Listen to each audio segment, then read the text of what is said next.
તો મિત્રો પંકુભાઈ દાદા બની ગયા છે આપણા. કોઈ દાદી તમારા ધ્યાનમાં હોય તો કમેન્ટ કરતા જજો, મને બહુ મસ્ત લાગે. આઈ લવ દાદી. ગાઈઝ નથી દોડાવે હવાર પરમાં. તો હેલો મિત્રો, કેમ છો બધાને? ગુડ મોર્નિંગ, જય માતાજી, જય દ્વારકાધીશ, જય બાબારી. તો મિત્રો, અને આજે આપણે સવારમાં મસ્તનો વ્લોગ ચાલુ કરી દીધો છે. અને હાલ સવાર મારો કુકડો મને દોડાઈ કરે, બ્રશ નથી કરાવી તો આ અરે નથી યાર, મોડે તરત ઉઠ્યો મને આખો દોડાઈ કરે ઉગાડા પગ મને કંઈક કાંટા સા બીજી નથી દોડાય. હવાર રાઉન્ડમાં લઈ લે.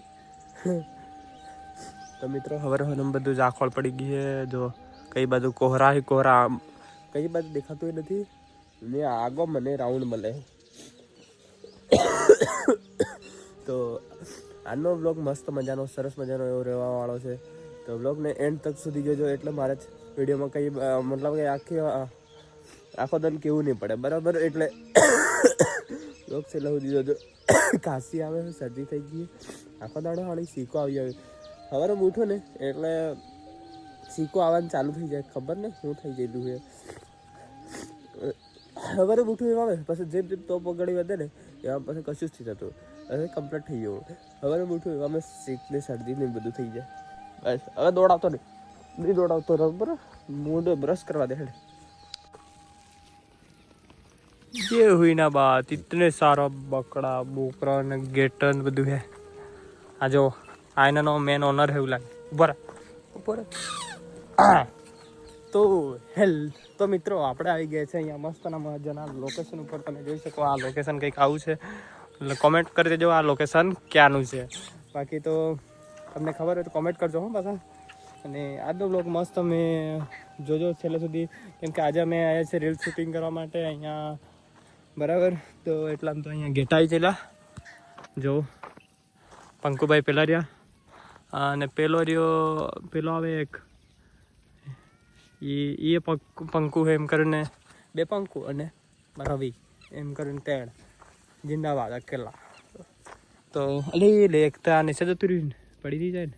દેખો આટલી ચડાઈમાંથી છે ને નીચે જતું રહ્યું છે, પણ ખબર નહીં આતર મતલબ કે ડુંગરામ ને કે બધે કંઈ રહેવાવાળા કે એટલે સમકીને એમ જત એ બધા નથી. ભાગ બધા કેટા નાટા.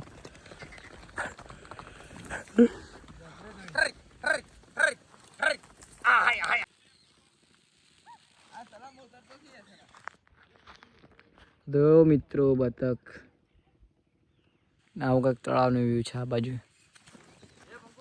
હા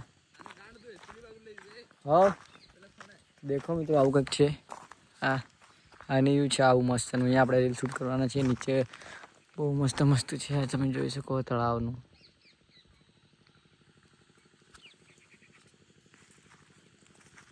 તો મિત્રો પંકુભાઈ દાદા બની ગયા છે આપણા. કોઈ દાદી તમારા ધ્યાનમાં હોય તો કમેન્ટ કરતા જજો, મને બહુ મસ્ત લાગે. આઈ લવ દાદી.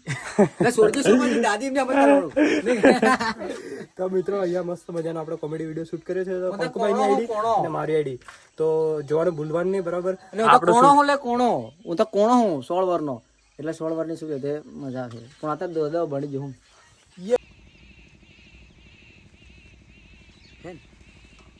મારું લઈ લોડા તકડા બેન મજાક છે ગઈ એકદમ સિરિયસલી કહું. હવે મિત્રો આપણે ફાઇનલી આપણે ઘરે આવી ગયા છે. અને મને વિચાર આવ્યો કે રામપુરમાં મતલબ કે હાડું આજે ઈચ્છા થઈ ગઈ હતી કે મટન ખાવું એમ. તો આપણે લઈ આવ્યા છે મટન, એ બી કુકડાનું. તમે જોઈ શકો. તો આપણે બનાવવા માંડી જાય, કેમ કે ઘેરમાં બીજા કોઈને બનાવતા તો આવડતું હે નથી.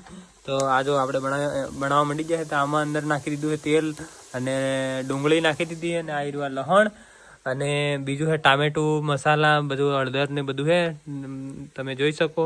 અને મિત્રો તમે કોણ મટન ખો કમેન્ટ કરીને કહેજો. હું તો મટન ખઉં હું, અને તમે ખાતા હોય તો કોમેન્ટ કરજો, બરાબર? અને મિત્રો તમારે મટન કેવી રીતે બનાવવાનું એ શીખવું હોય તો હું તમને શીખવાડું. પહેલાં દેખો, સૌથી પહેલાં અંદર તેલ નાખવાનું, ના પહેલાં આના સગડી ઉપર મેળવાનું તપેલું તો નાખી દેવાનું. પછી એના અંદર પછી તમારે તેલ નાખવાનું તપીલામાં, પછી ડુંગળી નાખવાની, પછી બધું નાખવાનું. ધીરે ધીરે તમને બતાવું, બરાબર? બ્લોગમાં બન્યા રહેજો, બહુ મજા આવે. કેમ કે હું તો હે ને મટન ખાઉં એટલે બનાવું, અને મને તો ઈચ્છા થાય મટન ખાવાની, એટલે હું તો લઈશ આવું, બરાબર? અને તમે ખો નથી ખાતા કોમેન્ટ કરજો, બાકી બતાવું તમને મટન. આજુ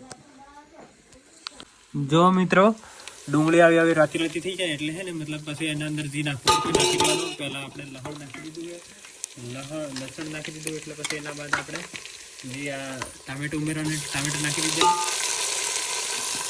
જો આપણે ટામેટા નાખી દીધા એટલે શું કે મસ્ત ગ્રેવી બને આના થકી. આજે ટામેટા શેણવાના તો પણ શેણાય નહીં મારાથી, એટલે આપણે આખા નાખી દીધા. પણ ટામેટા તો ઉગળી ગયું, બરાબર? એટલે આપણે ટામેટા નાખી દીધા. અને જો મિત્રો, આજે તમારા ભાઈ વાળ કપાઈ દીધા છે, એટલે વાળ કેવા કપાયા કોમેન્ટ કરજો, બરાબર? સારા કપાયા ને કીધો.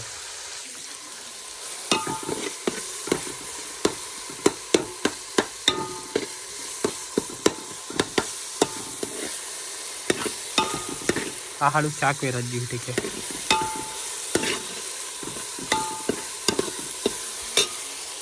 જો મિત્રો, મારો રોકી દેખો, આ જો ખાવા હારું ટમટમી ગયો દેખો. હે આ જો, હા પછી એને વંગારીને મારે આલ દેવાનું 2 રોકી, પછી આલુ તને. ઓકે, તો જો મિત્રો, આ થોડીક વાર 10-15 મિનિટ મતલબ કે આનામ ચડવા દેવાના. ટામેટા કમ્પ્લીટ થઈ જાય પછી બધું નાખવાનું. બધું તો મસાલો, મરચું મસાલો નાખવાનો બાકી છે. આપણે નાખો એટલે તમને બતાવું, બરાબર?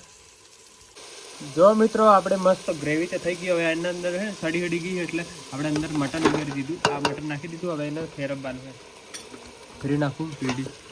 આ જો ફેરી નાખ્યું, કમ્પ્લીટ સડી.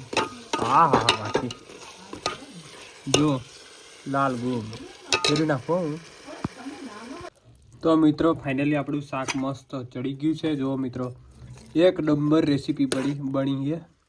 જો મિત્રો, હવે ખાઈ લઈએ. અને મિત્રો, તમારે ખાવું હોય તો આવી જાઓ આપણા ઘરે, હું બનાવીને તમને ખવડાવું. જો મિત્રો, હવે આપણે ખાઈ લઈએ. આયરું મટન મસ્ત બની ગયું છે. રોટલો છે દેખો, મટન હાથે તો રોટલો જ બેસ્ટ રહે મારા ભાઈ. અને ડુંગળી તો ખાવી જ પડે મારા ભાઈ. અને મારા ભાઈઓ, તમારે ખાવું હોય તો આવી જાઓ આપણા ઘરે. અને મિત્રો, તમે આટલા સુધી વ્લોગ આપણો જોતા હે તો થેન્ક યુ યાર. અલે ચૂપ રે મમ્મી, વ્લોગ ચાલુ હોય તારે. તો મિત્રો, આટલા સુધી વ્લોગ તમે જોતા હોય તો વિડીયોને લાઈક, કોમેન્ટ, શેર, સબસ્ક્રાઈબ કરી નાખજો. અને મિત્રો, કંઈ બી આપણા બ્લોગમાં ભૂલ હોય તો કોમેન્ટ કરજો, આપણે મતલબ સુધારી દઈશું. તો બાકી મળશું નવા બ્લોગમાં. તો એટલી વાર આપણે મતલબ નવો બ્લોગ આવું, મતલબ કે નવો બ્લોગ લાવું જોરદારનો. તો ચેનલને સબસ્ક્રાઈબ કરી નાખજો. મળીએ નવા બ્લોગમાં. Bye bye.